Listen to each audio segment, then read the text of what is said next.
ঢাক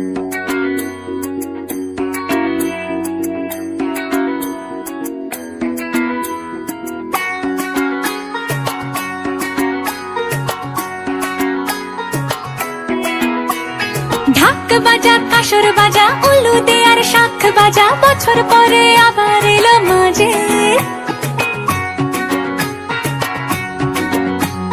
পুজো পুজো গন্ধ নিয়ে নতুন গানের ছন্দ নিয়ে শারদিয়া